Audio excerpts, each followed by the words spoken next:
Welcome to our channel mister and Mrs tough vlogs. Last వీడియోలో మా శ్రీవారి కోసం స్పైసీగా ఒక రెసిపీ చేద్దామని చెప్పాను కదా, అదేంటో ఇప్పుడు చూసేద్దామా మనం. అదేంటో కాదండి, సింపుల్గా అయిపోయే గోంగూర రైస్. దానికి కావాల్సిన పదార్థాలు చూద్దామా. మెయిన్గా ఈ గోంగూర రైస్కి మనకు కావాల్సిన ఐటెం ఒక కట్ట గోంగూర తీసుకున్నాండి. దీన్ని నీట్గా వాష్ చేసేసుకొని వడగట్టేసేసుకొని మిక్సీ పట్టుకొని పేస్ట్ చేద్దాం. చూడండి, గోంగూర మనం మెత్తగా మిక్సీ వేసి పేస్ట్ చేసేసాము. నెక్స్ట్ ప్రాసెస్ ఏంటో చూద్దాం. ఇప్పుడు స్టవ్ ఆన్ చేసుకొని ఒక 5 స్పూన్స్ ఆయిల్ వేసుకొని హీట్ 50 గ్రాముల పల్లీలు వేసుకొని వేయించుకుందాము.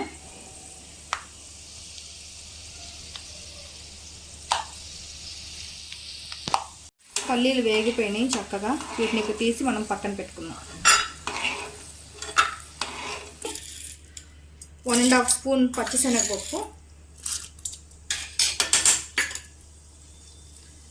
1 స్పూన్ మినప్పప్పు,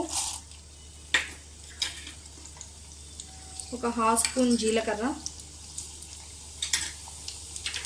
ఒక 1/2 స్పూన్ ఆవాలు.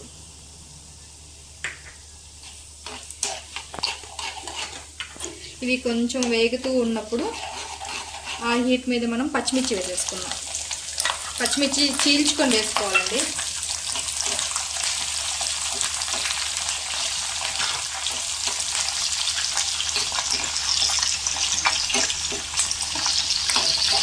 నెక్స్ట్ ఎండుమిర్చి.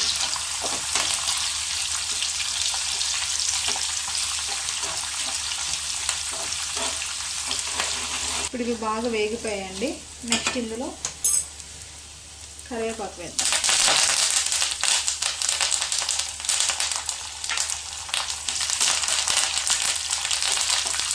ఇప్పుడు ఇందులోకి మనం ఇందాక పేస్ట్ చేసి పెట్టుకున్న గోంగూర పేస్ట్ మొత్తం వేసేసుకోవాలి.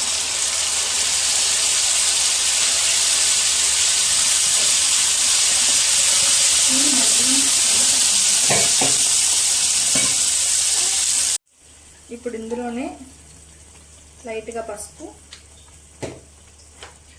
మన టేస్ట్కి తగ్గట్టు సాల్ట్. నేను ఒక 2 స్పూన్స్ వేసుకున్నాను. మీరు మీ టేస్ట్కి తగ్గట్టు వేసుకోండి.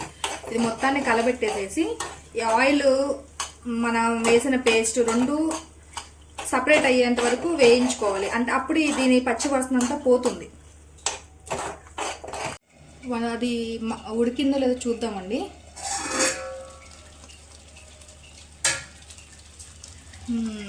ఉడికిపోయినది చూసారా, ఆయిల్ గోంగూర రెండు సపరేట్ అవుతూ ఉన్నాయి.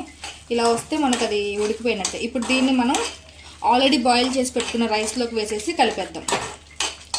ఆల్రెడీ మన దగ్గర బాయిల్ రైస్ తీసుకొని అది వేసి కలిపేద్దామండి. మన దగ్గర ఆ బాయిల్ రైస్ ఉంటే కలుపుకోవచ్చు, ఏదైనా మనం అప్పటికప్పుడు అన్నం వండుకొని కూడా కలుపుకోవచ్చు. ఇప్పుడు ఇందులోకి ఇందాక వేయించుకున్న పల్లీలు వేసుకుందాం. నెక్స్ట్ ఇందులోకి ఇందాక మనం చేసుకున్న ఈ పేస్ట్ని మన రైస్కి తగ్గట్టుగా వేసుకొని కలుపుకున్నాం. మొత్తం ఒకేసారి వేసుకుంటే మనకు ఒకవేళ ఎక్కువ అవుతుందేమో తెలియదు కదా, కొంచెం కొంచెం వేసుకొని రైస్లో కలుపుకుందాం.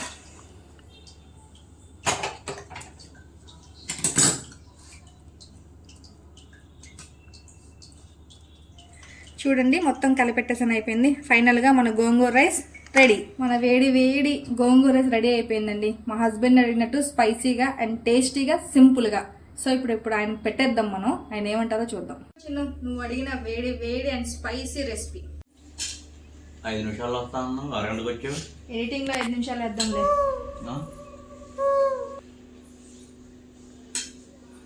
ఎలా ఉంది? రకరకాలుగా ఉంది మాస్టర్. బాలేదా? బాగుంది, సూపర్ ఉంది. ఏంటి బాబా అన్న?